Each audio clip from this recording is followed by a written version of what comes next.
I solved a tough situation in the boot of my car where my spare tyre was free to roam and create absolute havoc. I solved this by building a comfy house for the rolling bugger, and if I was already at it, added a place for all my other car stuff that has no place to dwell. This is the TireBase build. You're wondering, why isn't there a designated place for my spare tyre? Well, there is, but a while back the tyre was vacated in favour of the tank of my LPG system. For those who aren't familiar with the term, this system enables my car to run on liquefied petroleum gas. The reason I would want such a system is the price of petrol. Where I live, LPG is half the price of petrol, and this is a lot when you drive a gas-addicted car like my own. I will get round to installing the spare tyre as a rack-mounted or a hitch-mounted system, but until then, I have to stop the rascal from moving around.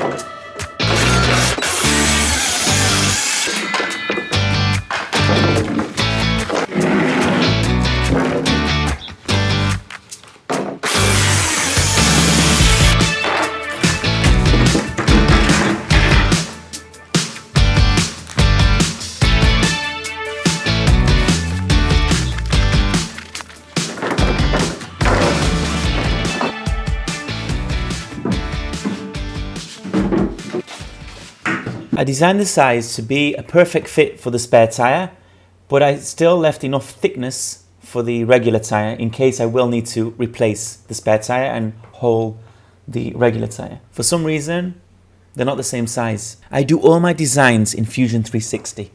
As I progress with my projects, I try to become more efficient all the time. It's much easier to just gun your way through the design, but when you need to make modifications, the parametric dimensions make all the difference. So instead of dimensioning the width of the base to be a certain length, say 450, it will be base width equals 450. Then, when I add the top of the base, this too will be equaled base width. If I need to change the dimension later on, it will update all the relevant pieces with this same dimension, saving me a ton of headache. It gets even better because for this specific project, there was a dependence between the diameter of the wheel and the width and height of the tyre base. So in order to calculate what the size should be, I used a bit of geometry. So we've got a tyre that needs to sit inside a box and touch both the sides and the bottom of the box. We can find the connection between the radius, the height, and the width. We can then put that into a quick Excel sheet and find the connection.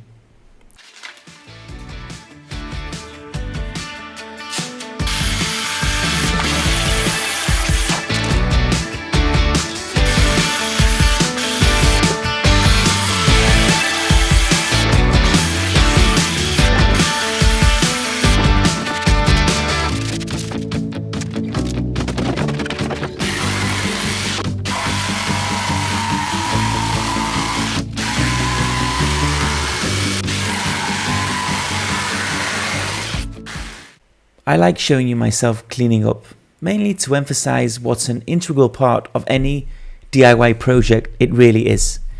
You'd be surprised how much you clean up when doing stuff like this. Obviously, it's done in my own home, so everything needs to stay basically clean to prevent any WCs.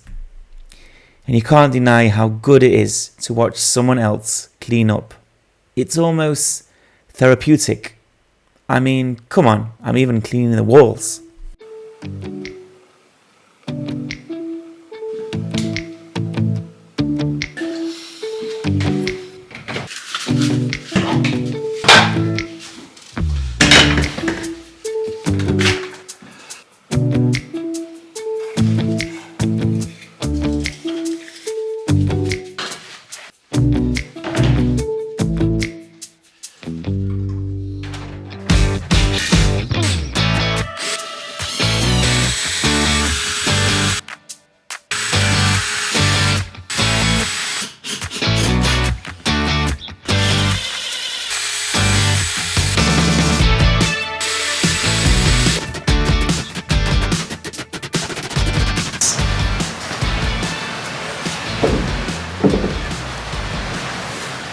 Perfect.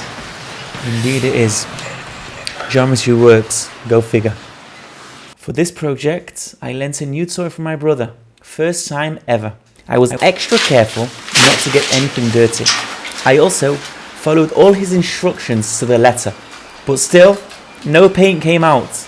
After trying intelligently to solve the issue, I resorted to randomly turning the various knobs and valves until it worked. And work it did. I also had a modest go at graffiti.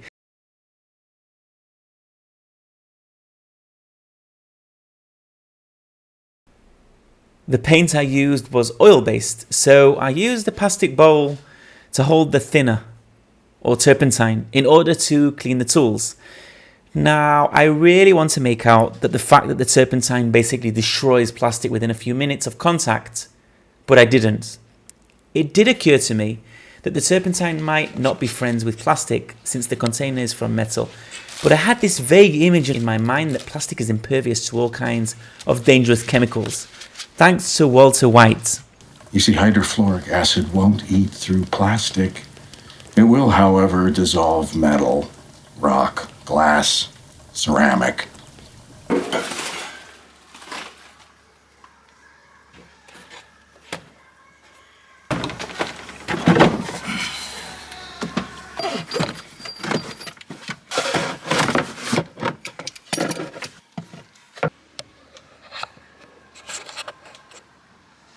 I'm really happy with how this came out, especially since it didn't cost me anything apart from the time, which I'm happy to spend on such a project. If you enjoyed this video, give me a thumbs up, subscribe, thanks for watching, and I'll see you on the next one.